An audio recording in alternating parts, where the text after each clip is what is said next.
खजाना है। ओ मेरे मीठे बाबा, बस तू ही मेरा खजाना है।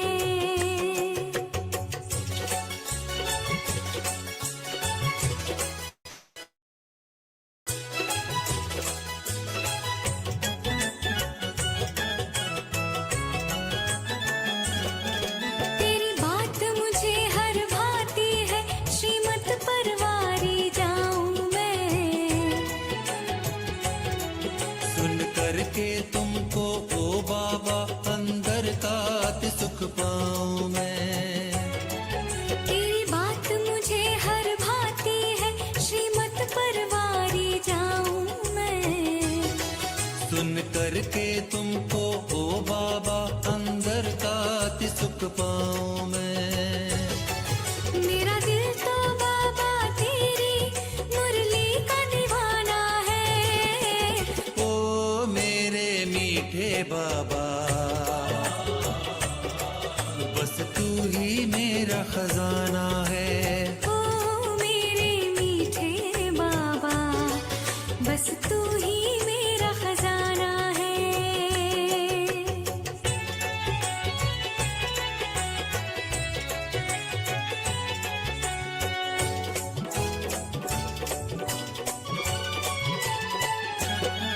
सिर माथे तेरी शिक्षाएं भरती है अनोखा बल मुझ में।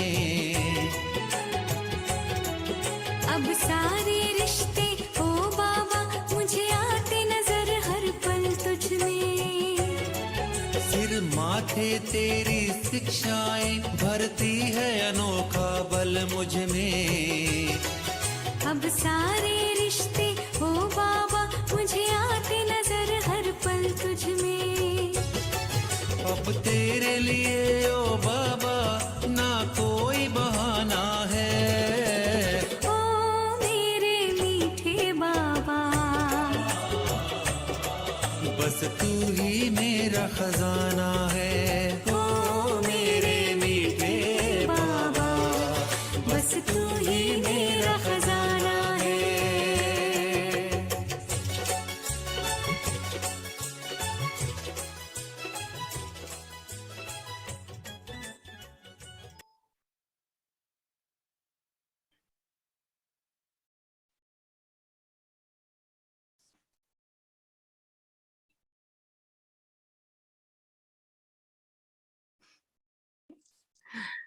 So I am here with Sister Jayanti in 3D. And it feels good because this is the first time that we are actually together after a whole year of more than a year of doing this. And so that's why we had to change the day. So it's not every Sunday. We will go back to Monday because quite a few of you were asking us this question. But yeah, it's good to be in London with Sister Jayanti. And Sister Jayanti, I'll just begin with another story, which I was told about today. It's a very short story. And the story is about the brother, Raj Kumar Bhai, who used to pour the milk, run the milk department. And I think he's in Shantivan now. He used to be in Pandav Bhavan before. And what happened is Baba was not well one time. And so there was a queue of people that were going in to see Baba. And then there was people coming out of Baba's room and they had tears. And so he got afraid because he thought, what is happening inside? And is Baba reprimanding these souls or telling them off? And so he was getting agitated, he was getting afraid. And then as he went inside, and then Baba took him in his lap and gave him so much love. And he just had so many tears. So when he came out, he understood why there were so many tears. And so we've had a number of these stories of how Baba has melted our hearts, and the seniors are melting our hearts. So I'll leave it to Sister Jayanti, and a big welcome to everyone. And after the revision, we have some questions and then something interesting at the end.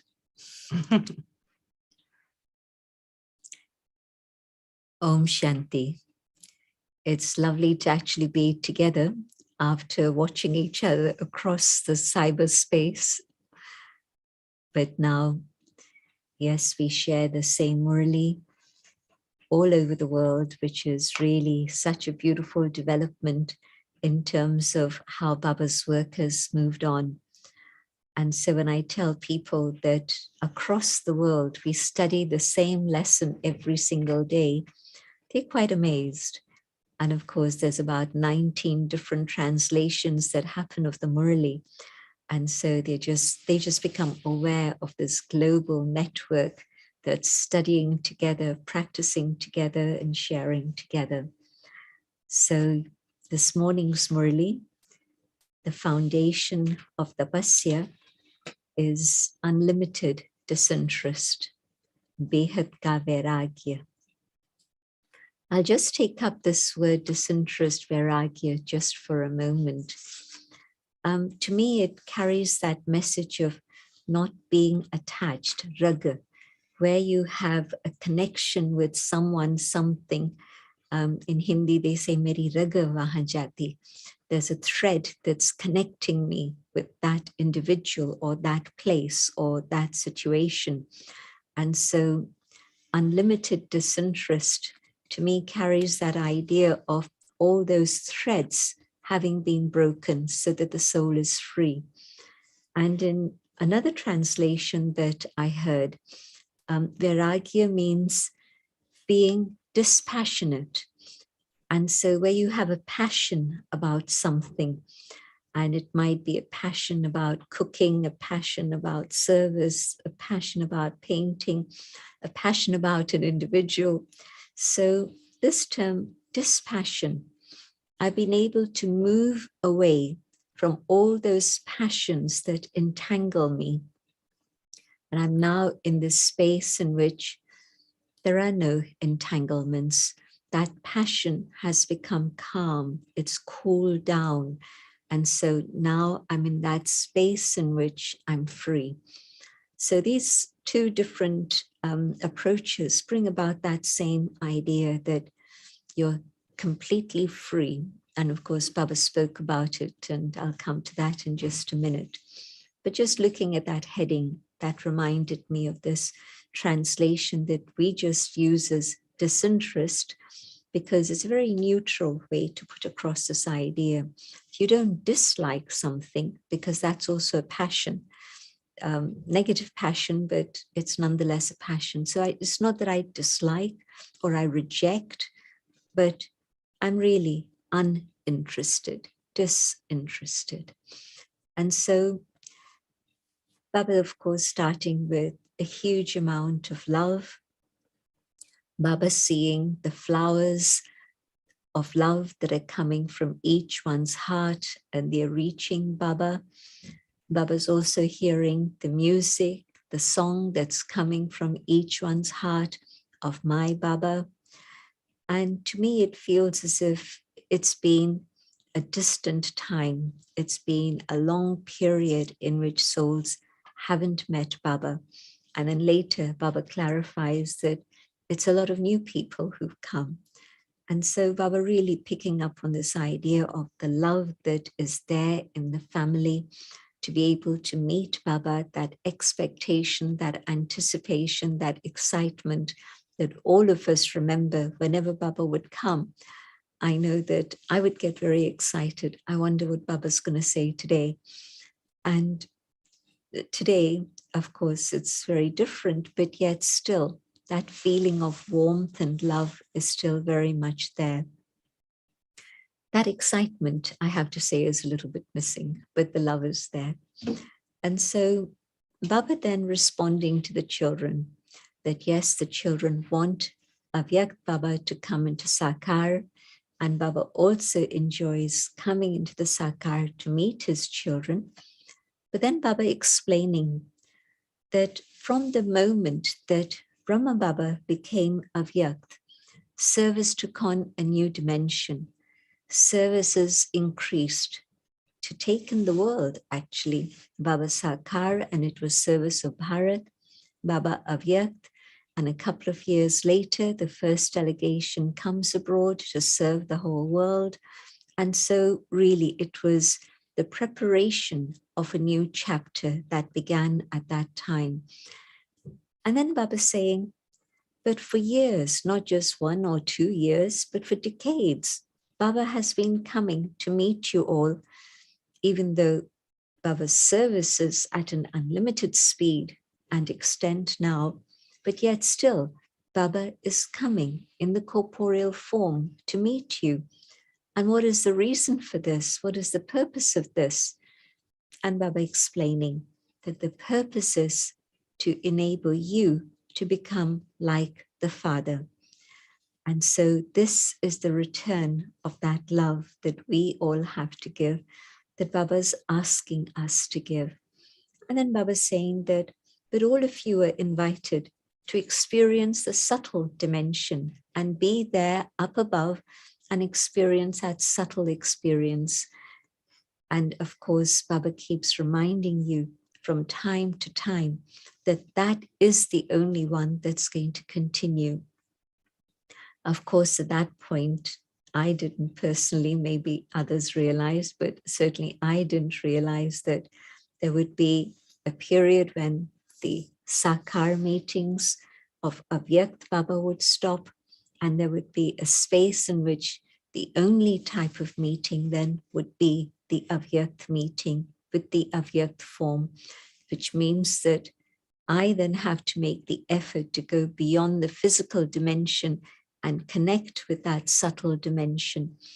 And so Baba's saying that this is why Baba's emphasizing that that year, the next year, 91, should be a year of tapasya. And do you like tapasya?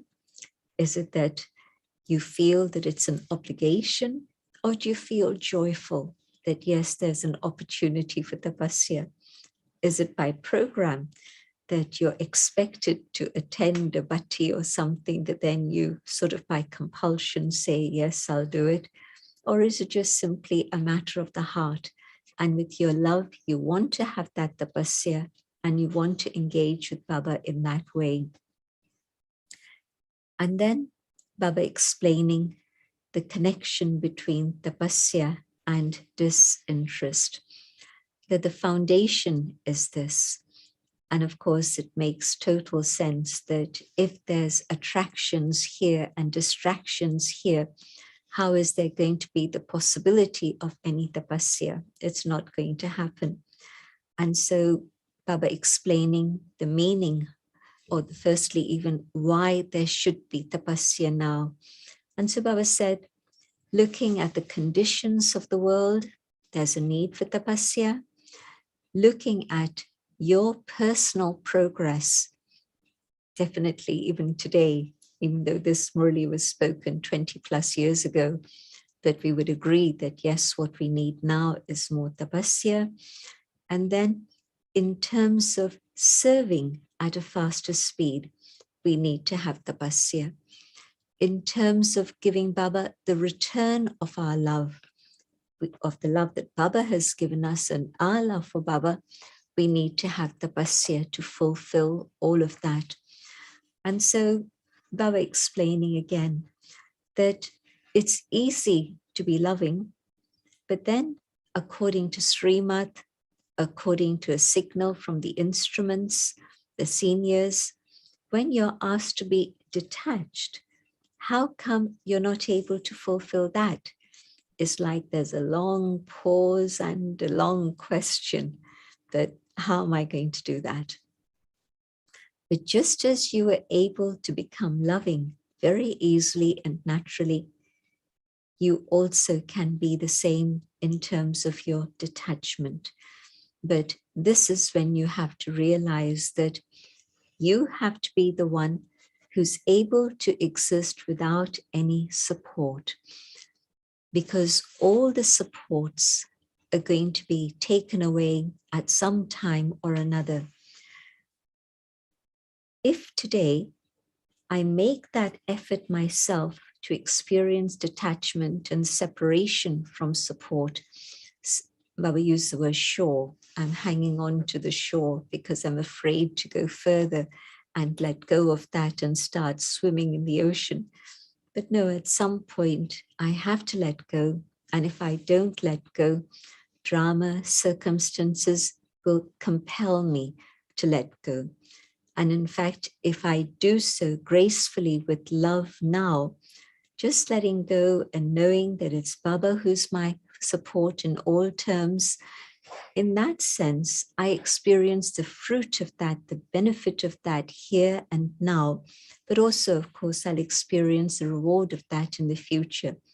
And according to time and the way things are going, at some point, everybody has to let go of all supports. And for them, at that moment, there's no help and support from Baba. It's just their own absolute determination or compulsion. Drama is pushing them into it. And so no reward at the end of that. But for us today, it's very, very easy and natural if we want to take that help. And if we have that courage, Baba said, use the word courage.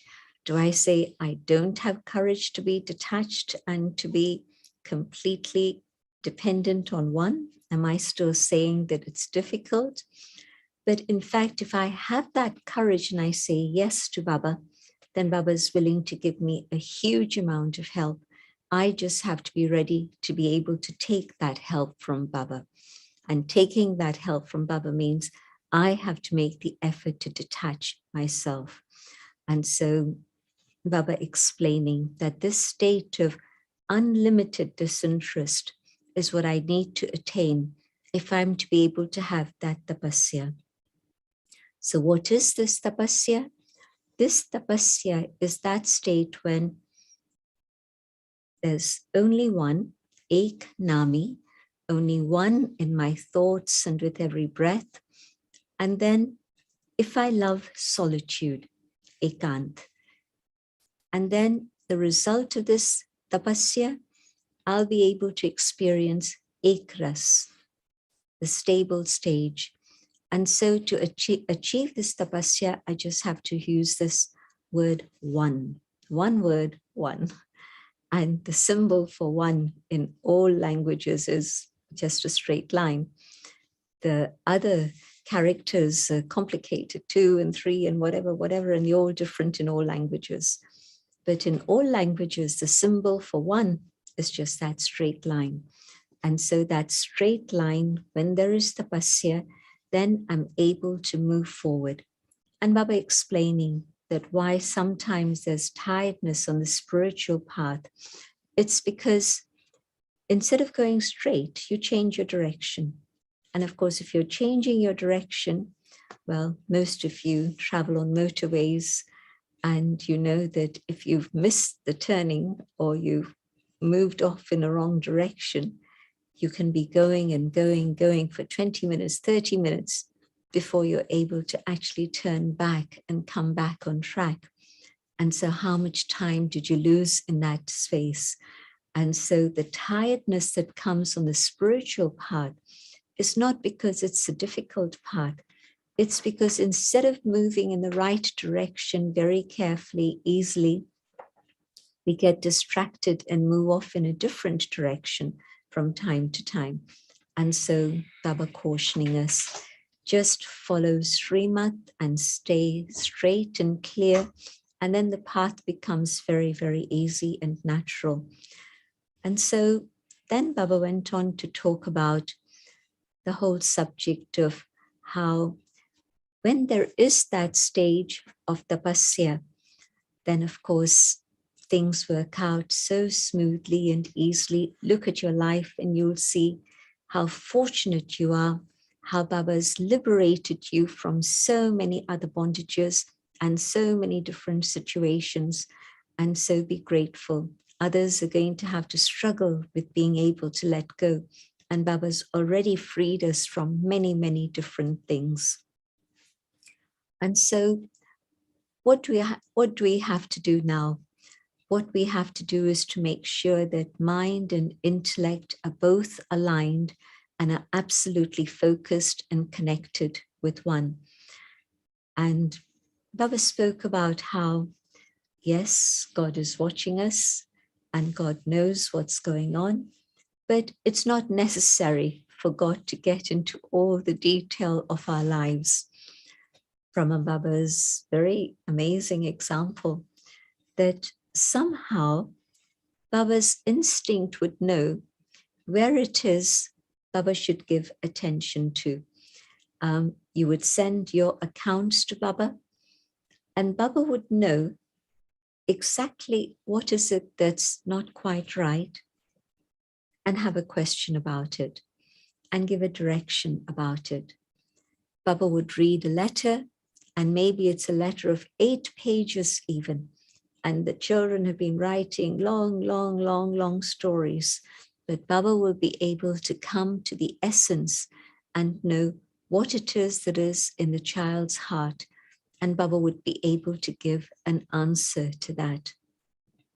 And so Baba's saying that Baba was able to absolutely see what help a child needed and give that direction so that then the child could come back on track. And when Baba was talking about Eknami, Baba also connected with economy.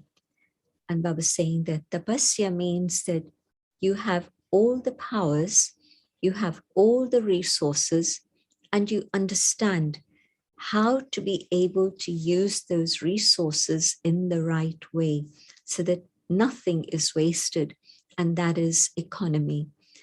I remember that he's saying, even if you have to spend 80 pounds on something, if it's used in a worthwhile way, that's fine.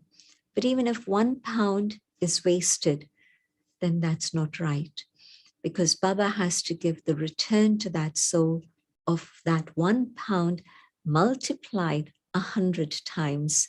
So what I've wasted is not just 1 pound, I've wasted 100 pounds. But if it's 80 pounds spent in a worthwhile way, no problem, it's fine. So Baba's talking about economy in terms of removing the waste. And so Baba explaining how Brahma Baba also absolutely, very swiftly could see what it is that needed attention and how to be able to give directions to help another move forward. And so to me, that's indicating that tapasya means doing the right thing at the right time in the right way. And so very different definition in a sense. But then further on, Baba was mentioning that the ones who have come, the majority, seem to be new ones, new this kalpa, but old in terms of many past kalpas. And their teachers have come with them also, it seems. And so in that sense, Baba's saying that, are the teachers actually going to make sure that they follow Baba and give Baba the return by becoming equal, or are they just going to talk about it? And so what Baba's now wanting to see is the results, the actual becoming and following in the Father's footsteps and being equal to the Father in that way. And then Baba spoke to different groups. And yes, Delhi and Punjab, the places where service had begun. So the original place of service.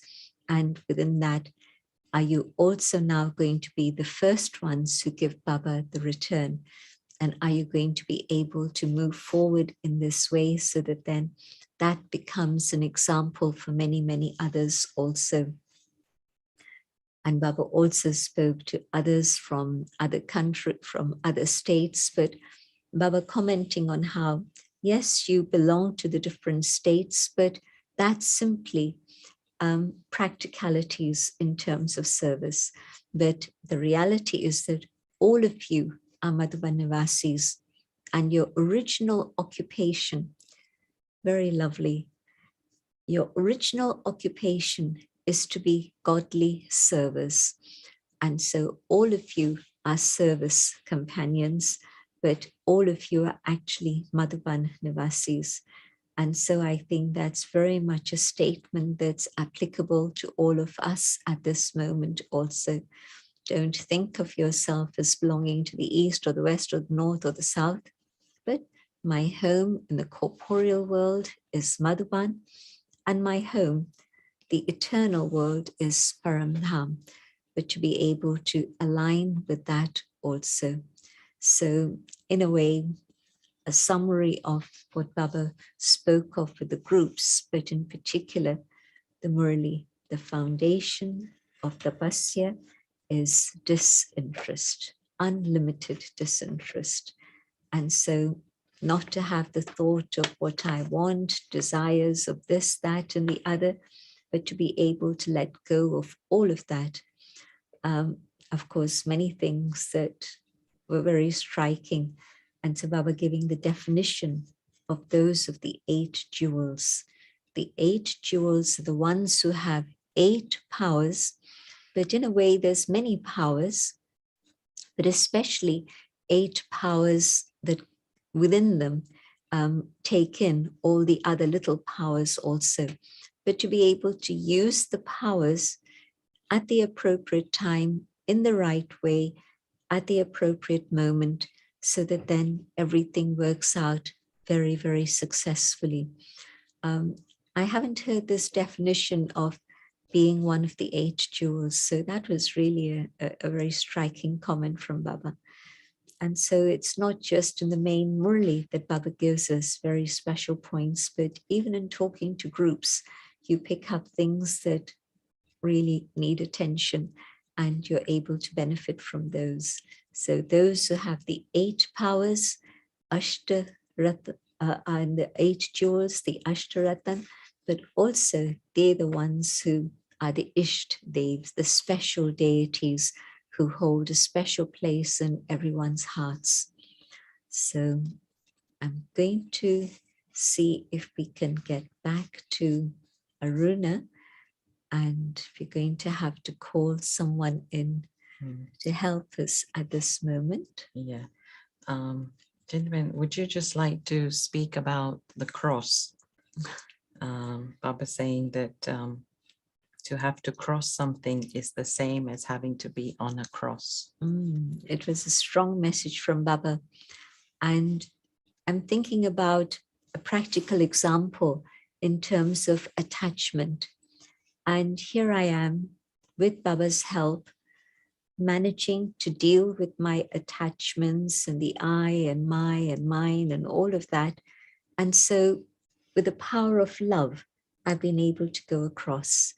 But if I didn't have Baba, or even if I have Baba, but I haven't dealt with whatever are the things that I'm attached to, then in that situation, again, the example of attachment to a human being, a difficult situation arises and there's a separation, maybe through illness, through death, through whatever it may be, but I'm no longer able to have contact with the person I'm attached to, and I've become so dependent on them. And trying to cross that particular scene, that situation, is very, very challenging. And it's like being put on the cross, a living death, because now I'm having to manage on my own. I've seen how sometimes people who've been bereaved, especially women, men seem to have a greater tolerance capacity in this respect, but especially women, and they fall apart at that moment of bereavement because their support has been snatched away by drama, and they're going to have to find a way to become free and independent and manage. And it's like being put on the cross. So there are difficult situations that come, and we have to deal with them if we haven't dealt with them already. So Baba's cautioning us in advance, take Baba's love, take Baba's power, and create that detachment and let go of all the supports today. Even a simple thing, I'm dependent on coffee. And in that period, when it's difficult, then at that moment, how can I at that moment manage without coffee? Instead of remembering Baba, I'm going to be remembering my coffee. I'm going to say, oh, I've got a splitting headache because I didn't get my coffee. So big things like human attachment to little things like habits, I have to find ways to deal with them. And Baba's comment that if I ask you to make a list of all the supports, you're all very clever. You'll very easily make me a long list, but that's not the point. The point is the reality. Have I come to that state of being free? So thank you, Jayantiben. Always nice. Of course, there's many questions from today's morning from many people. And somebody's asking that Baba says that you have the support and the shore, but what about us living in the household or even alone? And we don't always get cooperation from Lokiks, but in case of health issues or age issues, we have to take their support. Ultimately, we have to turn to Lokiks. So what does this exactly mean to leave the shore? Attachment and detachment is an inner state. It's not a question of either being with somebody or not being with somebody. And yes, Baba's instruction is to live at home with the family. And of course, today, Baba taking up the situation where somebody's telling him, my family is like Ravan. And Baba's saying, it's okay, whatever they're doing. But what are you doing? Are you able to just be the one who's able to give good wishes, good wishes, good wishes, and no expectation of the return or the result? Just keep giving good wishes. So my point about that is that the situation for the majority of 1 million Brahmins is that they are living with their Lokiks. And in a few cases, especially abroad, outside Bharat, they're living on their own. And it's not a huge number of Brahmins who are actually living in a center. So just to get that into context. But yes, when you're living at home with family and they're all around you, you have to practice this vision of seeing them as souls. Am I able to stay with them and see them just simply as souls and see them as God's children, so that I'm at that point in position of giving to them? Yes, they may be earning the money and bringing home the bread, but yet I'm seeing them as God's child. I'm seeing myself as an instrument for service, staying here in the family, just simply to be able to serve spiritually, not just physically. And so my consciousness has changed, my attitude has changed, and now I'm not in that same situation of dependency that I was earlier. On an external level, Baba even sent some Brahmins to create a household in Bombay, in Pune, in the early 50s, because Baba knew that they needed that help and support from Lokiks, which at that moment, the Yagya just would not have been able to provide. And I'm not talking about, little souls. I'm talking about people like Shailendra Dadi and her mother, about Dadi Ratan Moini and her mother, and Dadi Brij Shanta and her mother. And so Dadi Chandramani's Lokik sister and her family. So these people were actually, Baba created a situation in which anyway they'd been writing to their Lokiks, but then Baba asked them to go to those places so that then they would be cared for. And so, yes, if I'm in a situation where my Lokiks are caring for me, but my attention is on Baba, and in my own awareness, I know that I'm not taking from them. I'm here to give them that good vibration, those good wishes, and it's Baba who's organized this support for me. It comes in the Sakar Murlis when Baba says that even if you're living at home, But if you're following Srimad, you're eating from Shiv Baba's Bhandara. It's your consciousness that either creates the bondage or your consciousness that liberates you from bondage, and you're God's child being cared for in this way. And so if I'm living alone and if my Laukiks have that respect and regard which I've instilled in them for Baba and for me, then to take that support is not a problem. Thank you, gentlemen. And there's request, actually every week there's a request from translators. If you could go a bit slower. Okay, I'll try and remember that now. There's also another question regarding this, gentleman, about this year, the children of the previous cycle, those who are old from many cycles and who are new in this cycle have been given a chance. So it's a bit confusing because aren't all the souls of the same last cycle? So this is coming a couple of times. Yes, all the souls are from the last cycle. The Baba's acknowledging that there are also ones who've just come now and so are new in that context. And so this is why, that first part of the Murli was absolutely about the love with which Baba's meeting them and the love with which they're now coming to Baba, the expectation, the excitement they have. So it's an acknowledgement of that. So Baba's again emphasizing that although you're new this kalpa, you're not new. And of course, for those who came to Baba and hadn't met Sakar or Avyakt Baba, that memory of past meetings from last kalpa is definitely there. And gentlemen, this thing about Baba saying that he observes, but he doesn't see.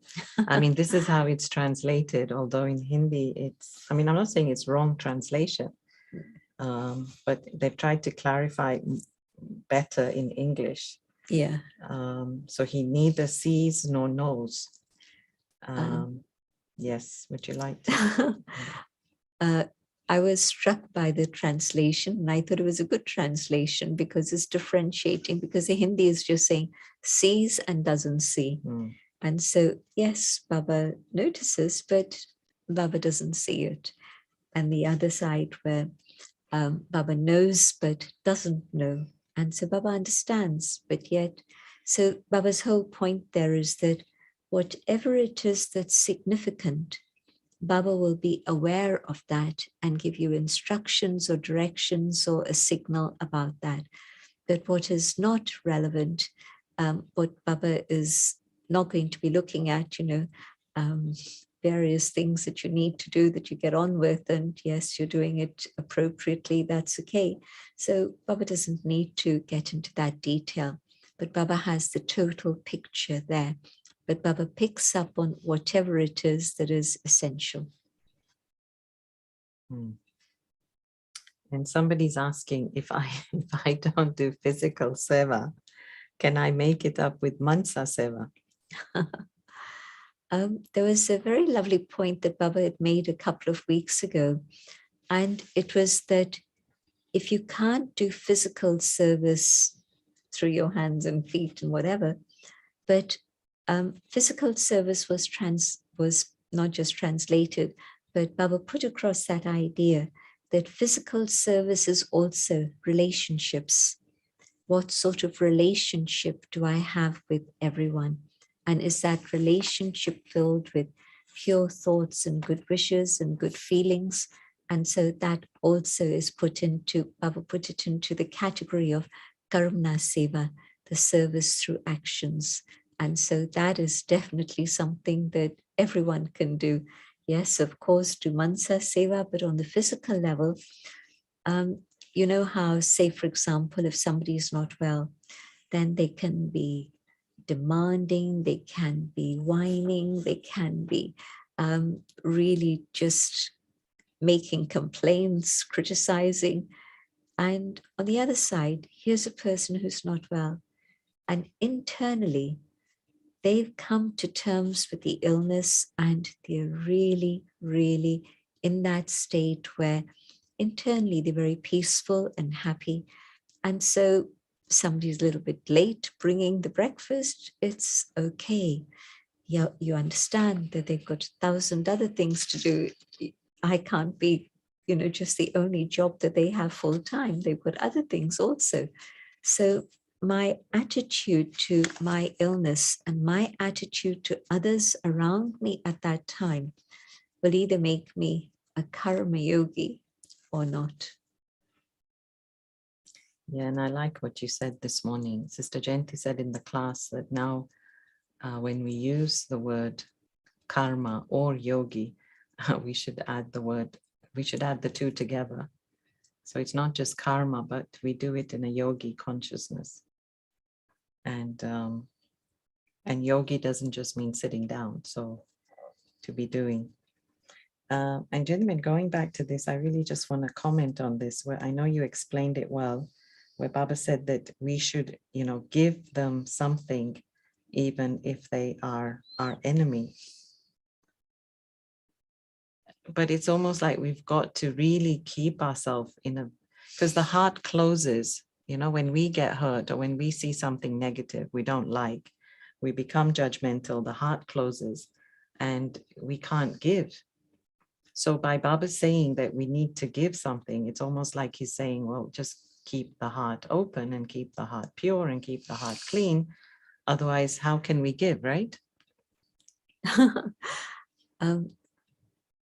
You could see how circumstances in the world are such that you can't make judgments. You don't know what a person's going through.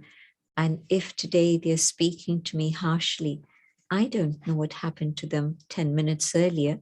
Why are they in this mood? Why are they in this condition? And so I need to have such a big heart that's filled with God's love that even if they're Ravan, I'm still able just to give them my good wishes. And so, yes, Baba's really emphasizing that. And it's a very powerful reminder that as things get more and more difficult, dealing with people is going to get less and less easy. And so they're going to be facing many things. And we know that that's going to happen. So we're already prepared in advance. And within that preparation is also just to let the heart be so big that we're able to take Baba's love and we're giving them Baba's love. And so not to think that it's a personal attack against me. For that moment, that detachment and that aura of protection, that orb of light around me, so that it doesn't touch my heart. I'm in a different consciousness of understanding that in a way, they're not even responsible for what they're saying and doing. It's the result of whatever is going on out there. Yes, and gentlemen, I just want to share this story about Dadi Santri, because Baba mentioned her. It was her day that day when Baba talked about economy, because there's that famous story where Dadi Santri and Manohar Dadi were staying by the Ganges, and like a hall with an open front. So there's no door. It's just a hallway, like those hallways you have at the train stations. So they were staying there, and Dadi Santri said she would go and bathe in the Ganges at 3 o'clock. And the sages would have a little coal burning. So she'd go and take one of those pieces of coal, and on it she'd put her katori and she'd cut up her tomato. And this tomato she had brought from Abu. And she put a little salt, and then she took some flour in her hand, put some water, and just patted a little chapati and cooked that. And she says that was the best meal in her life. When she was brought up with royalty and everything, and even Baba spoiled them with everything. So there's a question that's come saying that, with everything that's being made available so cheaply, almost freely, how can I economize? I mean, Gentleman did explain, but would you like to add any other comment or story? And I think it's important. At this moment, everything is available, but certainly in Europe and maybe in many other parts of the world, India, I know for sure, there's going to be a huge impact on the cost of living in so many different ways, whether it's fuel, whether it's cooking oil, whether it's natural products, you know, vegetables, fruits. Gentleman, already the prices are going up 4 times. Yeah. They've gone up 4 times. And so maybe I won't be able to have everything that I'm accustomed to. And at that moment, am I going to be remembering those external things, or am I going to be experiencing God's love? I'll tell you my own personal story. Pretty comfortable life. And then Baba comes into my life and turns things around and says, are you going to surrender? This is what's going on in here. And I decide I'm going to. And I get many people telling me, you're crazy, you shouldn't do this. Why don't you just stay at home and then support service in whatever way you can? And I just knew that it wasn't for me. I had to make it total. It couldn't be half-hearted. And that was around June. And then, of course, meeting Baba, and Baba says, yes. Baba knew it already that I would surrender. And then in December, we'd been in Agra. I say we because it was myself and Rajniben who'd come with Didi Manmoini. And then we go to Gwalior, and there's going to be a big gathering there, Mela, a big Mela. And the Brahma Kumaris have quite a big stall there. And they've been doing this for the last several years. But the place that they were living in, and I haven't been back to Gwalior since 1968, but that year, the month of December, and it's very cold, it's in North India. And the downstairs is a shop run by other people. And we have a narrow staircase that goes up a flight. Then there's a sitting room that's there where we meet newcomers who've come. Then you go up another flight, and then there's a classroom that's there. And you go up another flight, and there's just a few beds. And then the kitchen has been built out on the terrace on the top of the house. And it's not a proper built-in kitchen. It's just sort of like sides to stop the wind coming, and it's just tin and a tin roof on the top. That's it. That's the kitchen.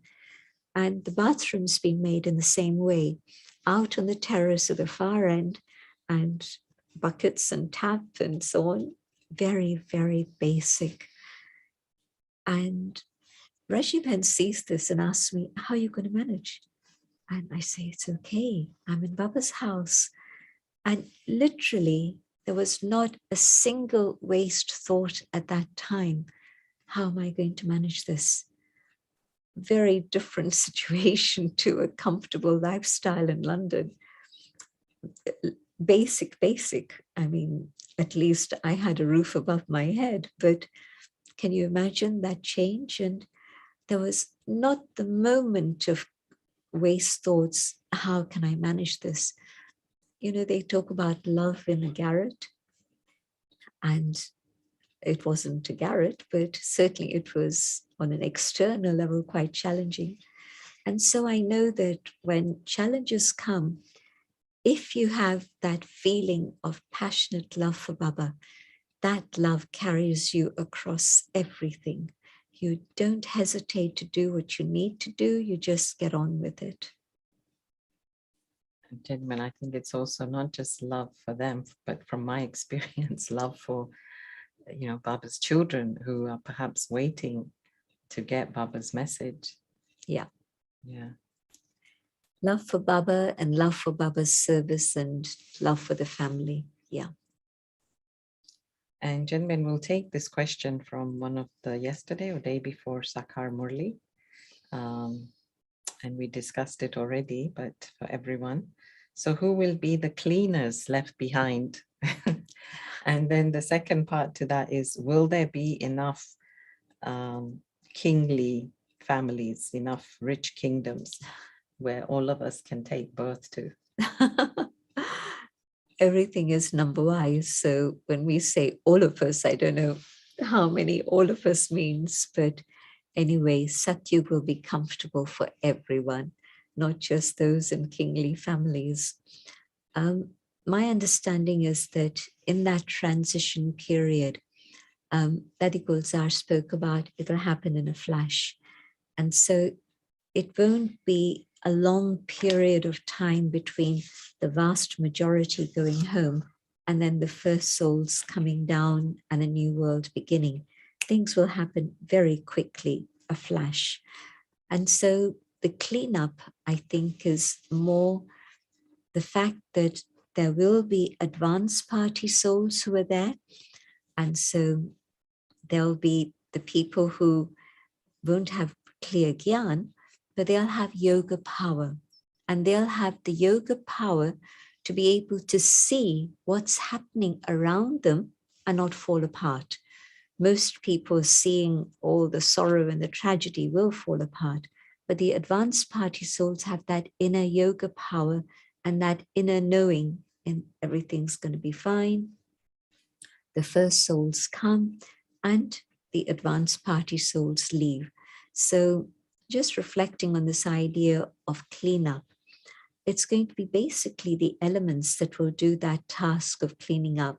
Sakar Baba has mentioned that whether it's the earthquakes or whether it's the tsunamis, whatever it is, that'll do 99% of the cleanup. And the rest, the advanced party, with their pure thoughts, they will cleanse the atmosphere with their yoga power, not sitting and having yoga with God, but just their presence and their awareness and that transformation of the atmosphere.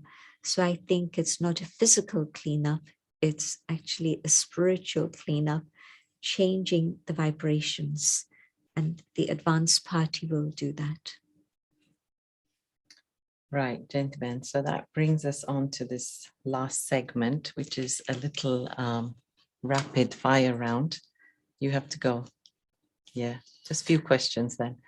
Okay, so this is a quick rapid fire round, and you need to give the first answer that comes to your mind. Okay. And translators, are you ready? Yes. So, gentlemen, what's your favorite spot in Madhuban? Baba's room. If you had spare time, what would you do with it? I'd read the story of Adidev again. What's your favorite meditation time, morning or evening? Morning. And when you think of Dadi Kumarka, what virtue do you think of? Her love, her dignity.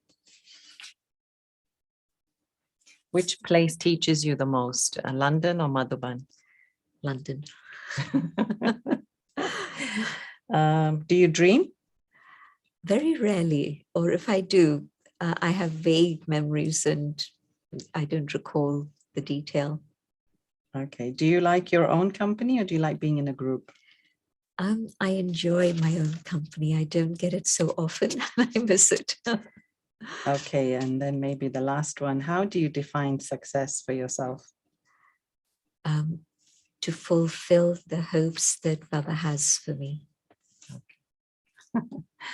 So Sister Jayanti has something else now. Can you do the meditation or you have to go?